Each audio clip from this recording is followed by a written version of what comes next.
Hai kamu semua, kembali lagi bersama saya Sally di channel YouTube saya Maleo Channel.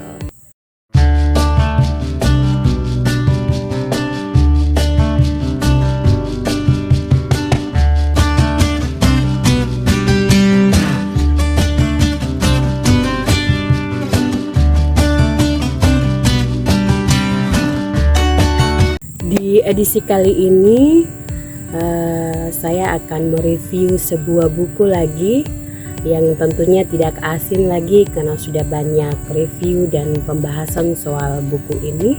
Seperti yang kamu lihat, review buku saya kali ini judulnya Perempuan di Titik Nol, karya Nawal El-Saadawi.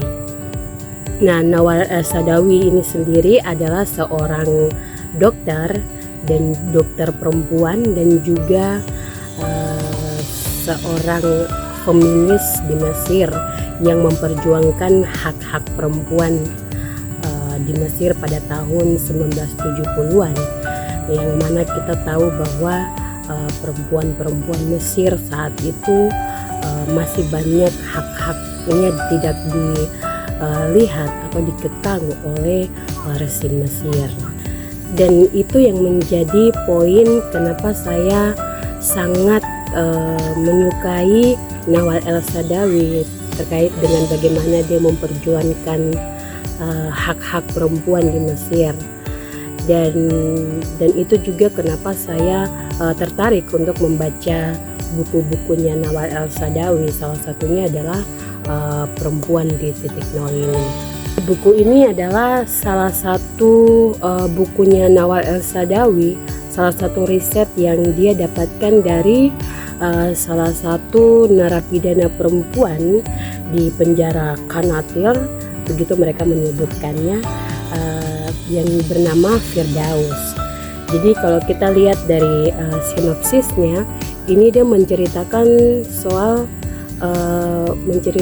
tentang lika-liku kehidupannya si Firdaus ini, bagaimana dia menjadi Firdaus yang dari desa, kemudian dia mendapatkan pelecehan dari orang terdekatnya, yaitu bapak dan pamannya sendiri, dan kemudian dia menjadi seorang pelacur yang pada akhirnya dia sangat membenci laki-laki, dan akhirnya pada satu titik puncak kemarahannya dia membunuh seorang germo yang adalah laki-laki. Lalu dia diberi hukuman gantung hingga mati oleh pemerintahan Mesir. Buku ini berlatar belakang Mesir, yang kita tahu bahwa Mesir itu adalah negara berpendidikan, terutama pendidikan Islamnya. Tapi ternyata di buku ini dia menggambarkan bahwa bahwa laki-laki yang ternyata dia berwibawa, berpendidikan dan agamis itu ternyata justru melakukan hal-hal yang bertolak belakang dengan agama. Dan yang menarik dari buku ini, saya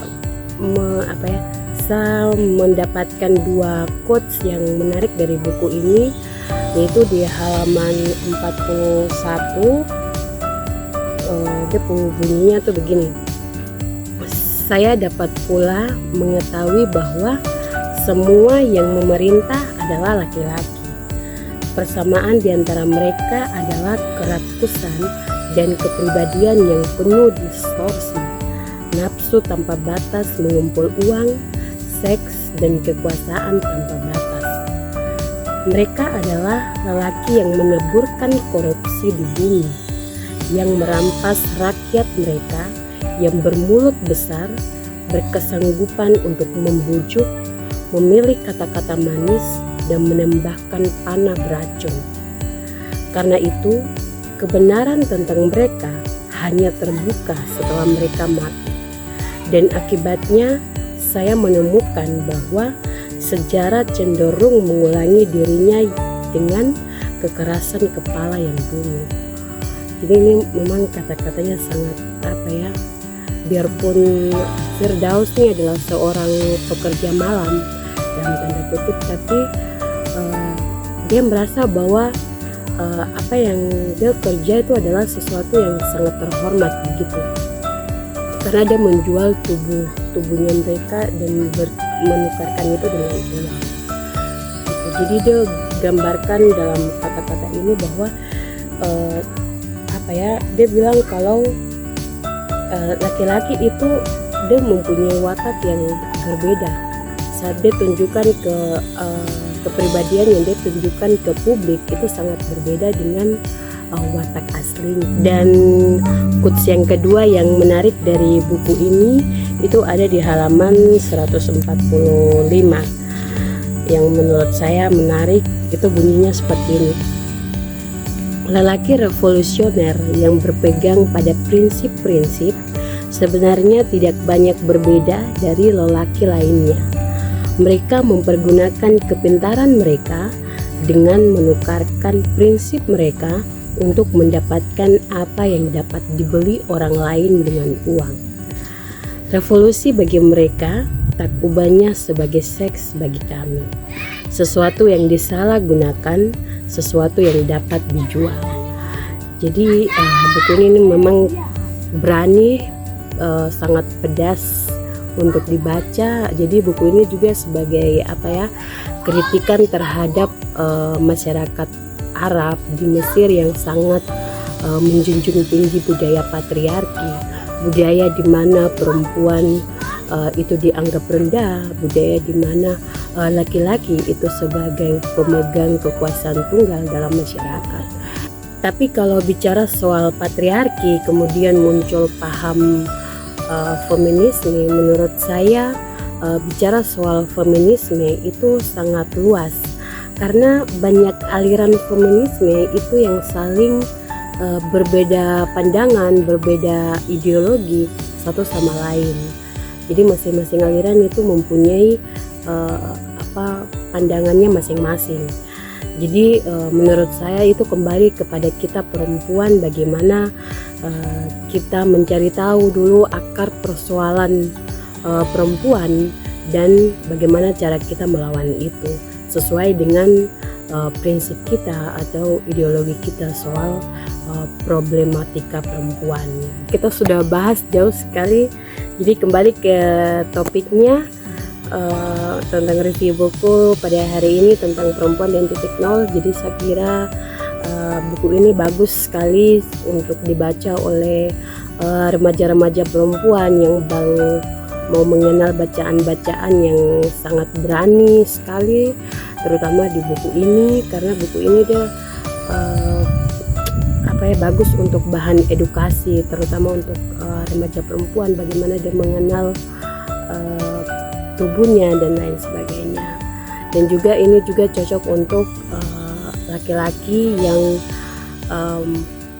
dengan buku ini laki-laki bisa tahu atau mengerti posisi mereka bagaimana, dan mereka bisa melihat perempuan dalam posisi seperti Firdaus di buku ini untuk memberikan cara pandang dan cara pandang yang baik.